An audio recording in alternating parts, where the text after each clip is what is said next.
जय श्री राम। दशा का संबंध समय से है। समय हर किसी के लिए महत्वपूर्ण है। हर किसी के मन में समय को लेकर कोई न कोई प्रश्न जरूर मौजूद है। किसी के लिए समय इसलिए महत्वपूर्ण है क्योंकि वो उसमें संभावनाएं तलाशता है। कब होगा, कैसे होगा, क्यों होगा। किसी के लिए समय को लेकर चिंतित रहता है कि ऐसा हो जाएगा तो क्या होगा, वैसा हो जाएगा तो क्या होगा।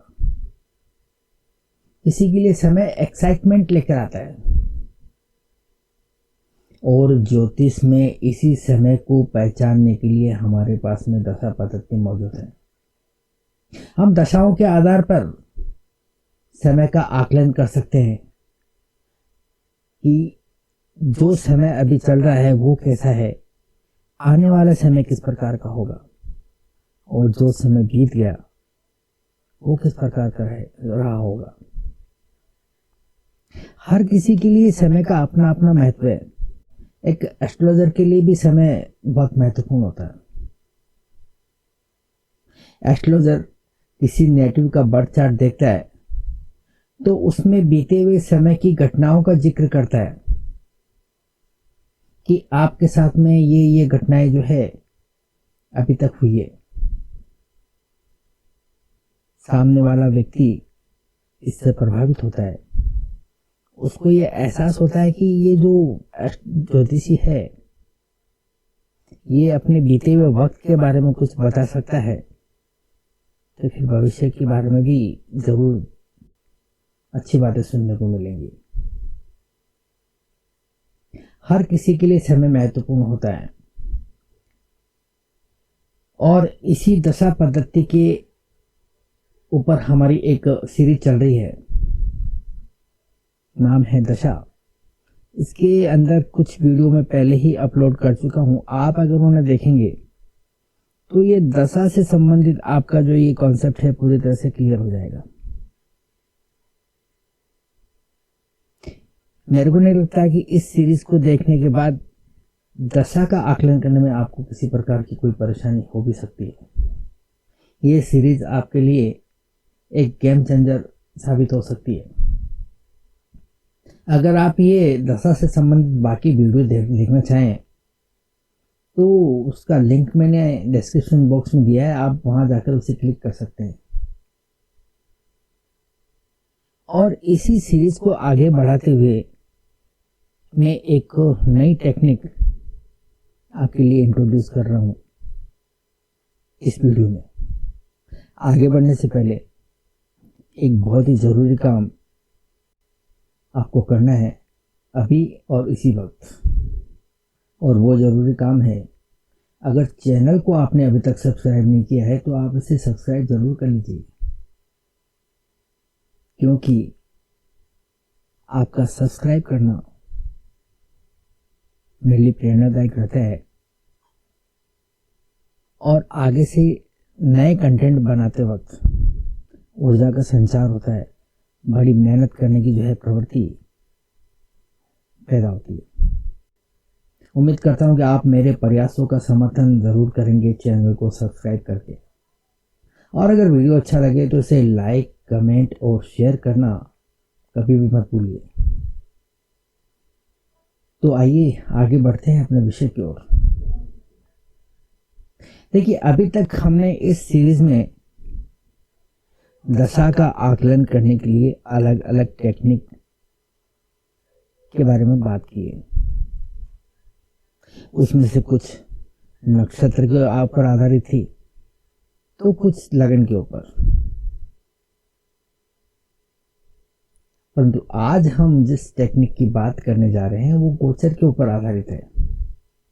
गोचर यानी कि समय, वो समय जो अभी चल रहा है या फिर वो समय जिसके अनुसार हमें चलना है। कहने का मतलब हुआ कि ये जो दशा पद्धति है वो हमारे वर्तमान समय की बात करती है। वर्तमान समय में छिपी हुई संभावनाओं की बात करती है, बदली हुई परिस्थितियों के बारे में बात करती है। कभी कभी आपने देखा होगा कि हमारा कोई काम बहुत अच्छी तरीके से चल रहा होता है, फिर अचानक उसमें रुकावटें आ जाती है या फिर वो काम बंद हो जाता है। जानते हैं ऐसा क्यों होता है? ऐसा इसलिए होता है कि जो काम आप अभी तक करते हुए आ रहे हैं वो इसलिए अच्छा हो रहा था क्योंकि आपकी दशाएं उसे सपोर्ट कर रही थी। अब वो काम इसलिए रुक गया है क्योंकि उन्हीं दशाओं ने अब उसे सपोर्ट करना बंद कर दिया है। तो क्या इसका मतलब आप काम करना बंद कर देंगे? ये प्रैक्टिकल नहीं लगता है। हर हाल में व्यक्ति को काम करना ही पड़ता है। परंतु ये जो ब्रेक आया है, ये ब्रेक अगर गोचर के कारण आया है तो आपको चिंतित होने की जरूरत नहीं है, क्योंकि गोचर का मतलब होता है एक राशि में किसी ग्रह का आ जाना। जैसे ही वो ग्रह किसी अगली राशि में जाता है तो फिर स्थिति सामान्य होने लगती है। ये पीरियड जो फास्ट मूविंग प्लेनेट रहते हैं उनका गोचर जो है कम समय के लिए होता है, जैसे 1 महीना या 1.5 महीना या फिर 1 महीने से कम। आप इस दौरान इस बुरे वक्त का सामना करने के लिए या तो रिलैक्स कर सकते हैं, अपने पेंडिंग कामों की लिस्ट बनाकर उन्हें फॉलो कर सकते हैं, या फिर आप बदलते हुए वक्त के साथ में अपने आप को बदल सकते हैं, अपनी कार्य पद्धति को बदल सकते हैं, बदलते हुए वक्त के साथ में सामंजस्य बिठा सकते हैं। यदि आप समय के साथ में चलेंगे तो समय आपका साथ देने लगेगा। तो ये जो गोचर पर आधारित दशा पद्धति है, आप समय के अनुसार चलकर इस गोचर के असर को आप बेअसर कर सकते हैं। तो आइए हम इस पद्धति को समझने का प्रयास करते हैं कि किसी भी दशा का आकलन करते समय गोचर का क्या असर पड़ता है। तो आइए हम इसे समझने का प्रयास करते हैं। देखिए, दशाओं का आकलन करते समय हमें सबसे पहले महादशा और अंतरदशा में एक्टिव प्लेनेट जो भी हैं उनकी स्ट्रेंथ देखनी होती है। जैसे मान लीजिए कि एक सिंह लगन की कुंडली है, उसमें सूर्य की महादशा चल रही है और मंगल की अंतरदशा। तो इस कंडीशन में हमें देखना है कि मंगल और सूर्य इस कुंडली में किस प्रकार की स्ट्रेंथ लिए हुए। अगर हम इस कुंडली की बात करें तो यहाँ पर सूर्य लगन लॉर्ड होकर त्रिकोण भाव में बैठा है, यानी कि प्लेसमेंट जो है यहाँ सूर्य की बहुत अच्छी है। अगर हम इसकी राशि बल की बात करें तो मेष राशि में बैठकर ये सूर्य यहाँ पर उच्च का बना हुआ है। और हम प्रभाव की बात करें तो ये सूर्य यहाँ पर बृहस्पति की दृष्टि में है, एक शुभ ग्रह की दृष्टि, जो सूर्य को और ज्यादा प्रभावी बनाती है। कुल मिलाकर हम बात करें तो इस कुंडली के अंदर सूर्य काफी प्रभावशाली और शक्तिशाली दिख रहा है। और हम अगर अंतरदशा लॉर्ड की बात करें तो मंगल तीसरे घर में बैठा हुआ है। तीसरे घर में मंगल की प्लेसमेंट तो अच्छी मानी जाती है, क्योंकि यहाँ पर यह व्यक्ति को ऊर्जा प्रदान करता है, कार्य क्षमता देता है, साथ ही व्यक्ति को पराक्रमी बनाता है। अगर हम मंगल की बात करें तो यहाँ मंगल केंद्र और ये त्रिकोण का अधिपति होकर ये योग कारक ग्रह बना हुआ है और उसकी प्लेसमेंट भी जो है यहाँ पर अच्छी है। कुल मिलाकर हम कह सकते हैं कि सूर्य और मंगल इस कुंडली में दोनों ही ताकतवर हैं। अब इस लगन के लिए हम सूर्य और मंगल की स्थिति को अगर परखना चाहें तो यहाँ पर सूर्य लगन लॉर्ड है, केंद्र का अधिपति है, और मंगल यहाँ पर केंद्र के साथ साथ जो है त्रिकोण का भी अधिपति है। यदि केंद्र और त्रिकोण के अधिपति यदि दशाओं में शामिल हो तो उसे हम योग कारक दशा कहते हैं। यानी कि ये दशा जो है व्यक्ति को अपलिफ्ट करना चाहती है, व्यक्ति का भला चाहती है। और हम संबंधों की बात करें तो यहाँ पर सूर्य जो है मंगल को देख रहा है और मंगल यहाँ सूर्य को देख रहा है, यानी कि दोनों ही ग्रह आपस में एक दूसरे को देख रहे हैं। इसका मतलब दोनों के अंदर संबंध भी स्थापित है। अगर हम इसे इंटरप्रेट करना चाहें तो हम इस प्रकार से करेंगे कि ये जो सिंह लगन का जो नेटिव है,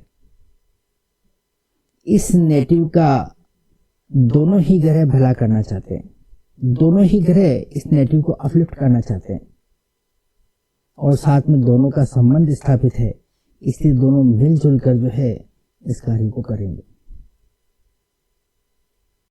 इस प्रकार की कुंडली देखकर, ग्रहों की स्ट्रेंथ देखकर हमें इस बात का यकीन हो जाता है कि ये ग्रह जब अपनी दशाओं में एक्टिव होंगे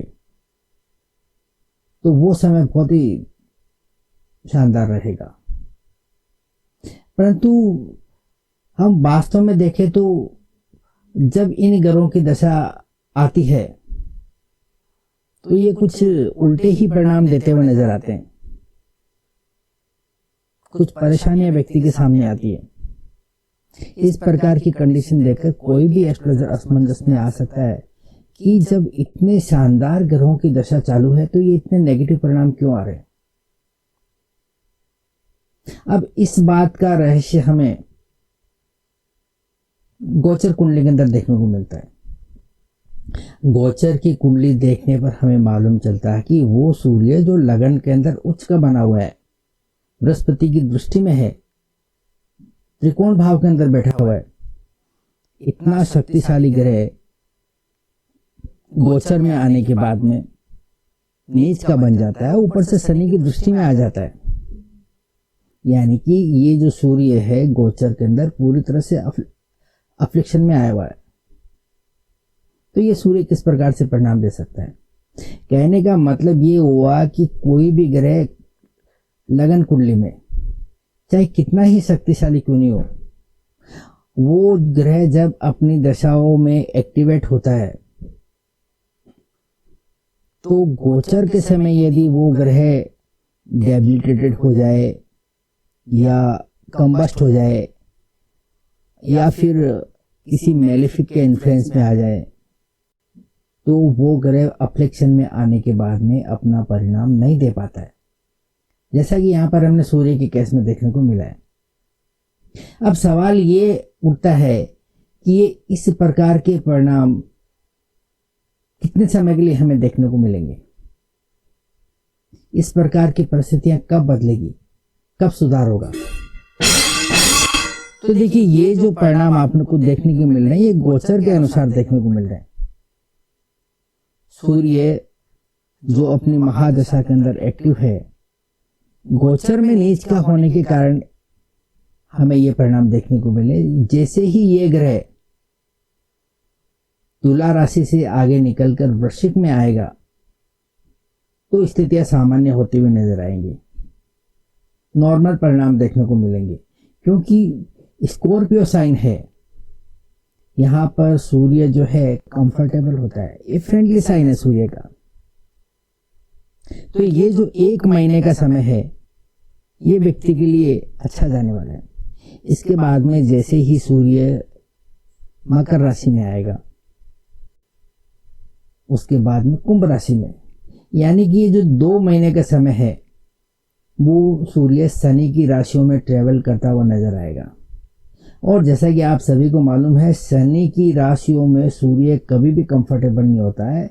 शनि की राशियों में सूर्य को अफ्लिक्टेड ही माना जाता है। ऐसी स्थिति में ये होगा कि ये जो 2 महीने का समय है व्यक्ति के लिए काफी चैलेंजिंग रहने वाला है। व्यक्ति को परेशानियां झेलनी पड़ेगी, इसके बावजूद कि सूर्य लगन कुंडली के अंदर अच्छा है। जैसे ही 2 महीने का ये समय आगे निकलेगा, सूर्य मीन राशि में आएगा, तो वहां सूर्य को एक फ्रेंडली साइन मिलता है और ये 1 महीने का समय है, व्यक्ति के लिए और अच्छा जाएगा। इसके बाद सूर्य आएगा मेष राशि में, और मेष राशि में सूर्य उच्च का बन जाता है, ये आप सभी को मालूम है। और लगन कुंडली को देखकर हमने सूर्य के बारे में जो कल्पना की थी कि ये सूर्य जो है यहाँ पर बहुत अच्छे परिणाम देने वाला है, वो परिणाम आपको अब यहाँ देखने को मिलेंगे। कब? जब सूर्य मेष राशि में होगा। ये 1 महीने का समय है, सूर्य की दृष्टि से जो है बहुत महत्वपूर्ण रहेगा। इसके बाद सूर्य जो है वृषभ राशि में आएगा। यहाँ सूर्य को फिर थोड़ी परेशानी आ सकती है, क्योंकि ये सूर्य का जो है फ्रेंडली साइन नहीं है। उसके बाद मिथुन में, कर्क में, आप गोचर के अनुसार जो है यहाँ पर सूर्य का आकलन कर सकते हैं।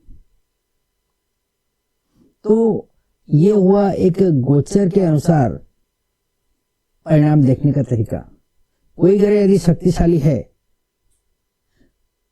तो शक्तिशाली होने के बावजूद वो अपनी दशा में किस तरह से विफल हो जाता है, यह हमें गोचर के द्वारा देखने को मिल जाता है। और ये जो आपका सिंह राशि का जो ये एग्जाम्पल है, इसके द्वारा आप इसे बड़ी आसानी के साथ में समझ सकते हैं। अब इसे हम एक और उदाहरण के द्वारा समझने का प्रयास करेंगे। ये देखिए, एक सिंह लगन की कुंडली है, और इस सिंह लगन की कुंडली में शनि अपनी दशाओं में एक्टिवेटेड है। शनि इस कुंडली में 6th हाउस का लॉर्ड बनकर 3rd हाउस में बैठा हुआ है। 3rd हाउस की प्लेसमेंट शनि को शक्तिशाली बनाती है। साथ ही साथ शनि के राशि बल की बात करें तो शनि यहाँ पर उच्च का बना हुआ है, और 6th हाउस का लॉर्ड होने के कारण ये शनि जो है यहाँ पर नेगेटिव नजर आ रहा है, क्योंकि 6th हाउस का संबंध जो है बीमारियों से होता है। इसलिए शनि यहाँ अगर शक्तिशाली बनता है तो व्यक्ति को जो है बड़ी बीमारियां दे सकता है। 6th हाउस का संबंध शत्रुता से है। इसका मतलब ये हुआ कि शनि यदि शक्तिशाली बनता है तो व्यक्ति के शत्रु बड़े होंगे। 6th हाउस का संबंध जो है कर्ज से होता है। शनि यहाँ यदि बली होता है तो व्यक्ति जो है कर्ज में डूबा हुआ रहेगा। और साथ ही साथ जो है शनि यहाँ पर सिंह राशि में लगन का मित्र नहीं है, तो ये शनि यदि बलवान होता है, शक्तिशाली होता है, तो इस लगन लॉर्ड को जो है ड्रैग करने की कोशिश करेगा। इस प्रकार के ग्रह की दशा जब आती है तो व्यक्ति जो है परेशान हो जाता है कि ये ग्रह न जाने क्या करेगा, कितने नकारात्मक परिणाम देगा। और वास्तव में होता भी ऐसा है। जब ये शनि अपनी दशा में आया तो नेगेटिव परिणाम देना शुरू किया, परंतु जैसे ही ये सूर्य गोचर के अंदर अफ्लिक्शन में आता है तो फिर इसके स्वभाव में बदल आता है। मान लीजिए कि ये शनि जो है यहाँ पर गोचर में तुला राशि में आ जाए, तो ये शनि जो है शनि उच्च का हो जाता है। परंतु ये सूर्य, ये शनि जब गोचर में मेष राशि में आ जाता है तो इसका मतलब ये शनि जो है यहाँ पर नीच का बन जाता है। मान लीजिए कि ये शनि जो है नीच का होने के बाद गोचर में सूर्य के साथ बैठकर कंबस्ट हो जाए, तो इसका मतलब ये है कि शनि का पावर यहाँ पर पूरी तरह से खत्म हो चुका है। शनि में वो क्षमता नहीं बची है कि परिणाम दे सके। ऊपर से यदि मंगल जैसे ग्रह की दृष्टि में आ जाए तो ये पूरी तरह से अफ्लिक्शन में आ जाता है। और ये हम कह सकते हैं कि इस शनि के अंदर इतना पावर नहीं बचा है, इतनी क्षमता नहीं बची है कि वो बुरे परिणाम दे सके।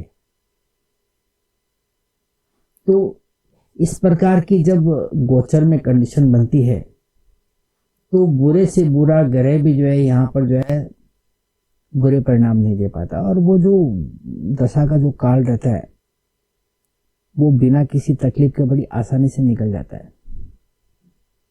शनि यहाँ पर मेष राशि में बनकर नीच का हुआ है। मेष राशि में यहाँ सूर्य के साथ में बैठकर कंबस्ट हुआ है, परंतु जैसे ही ये शनि जो है वृषभ राशि में आएगा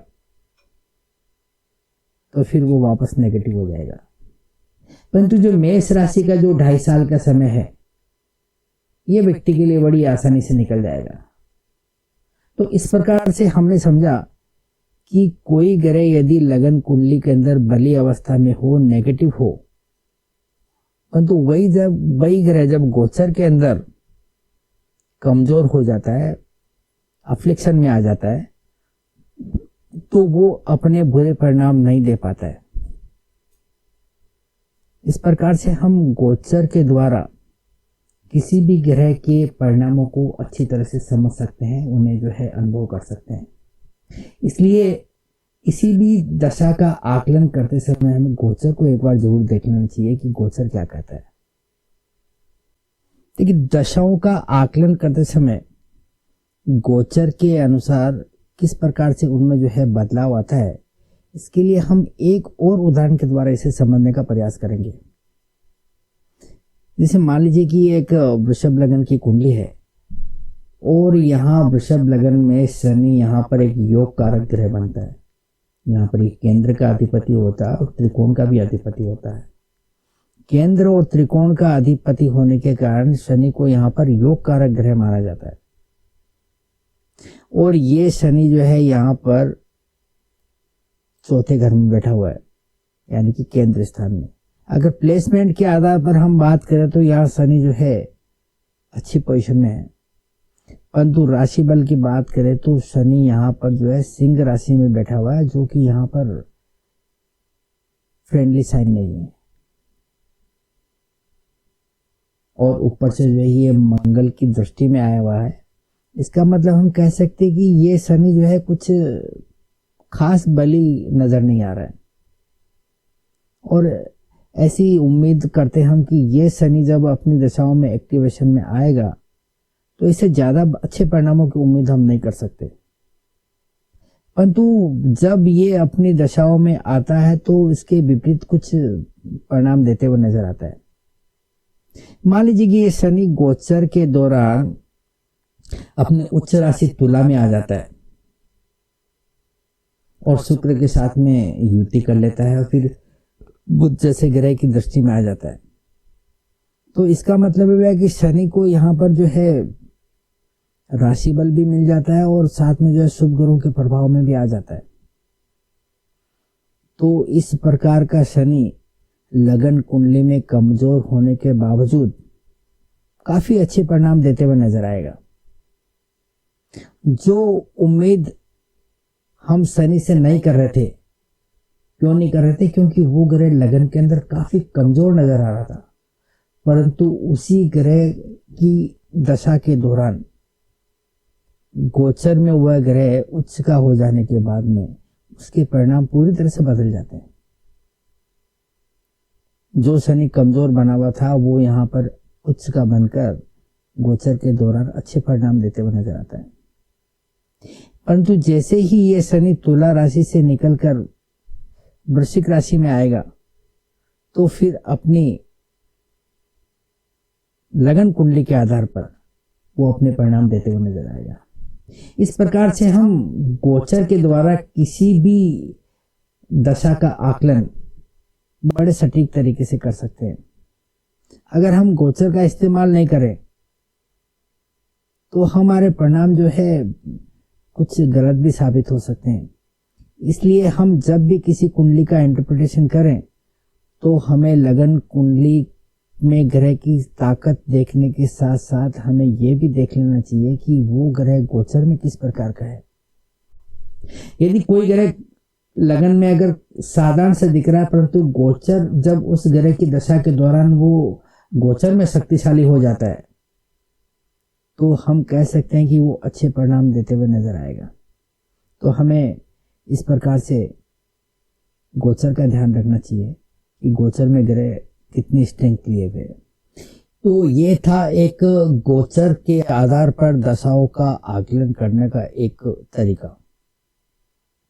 उम्मीद करता हूं कि ये वीडियो आपको अच्छा लगा होगा। अगर ये वीडियो अच्छा लगा तो इसे लाइक, कमेंट और शेयर करना मत भूलिए। और मिलते हैं अगली वीडियो में एक नए विषय के साथ में, नई जानकारी के साथ में। तब तक के लिए इजाजत। Thank you.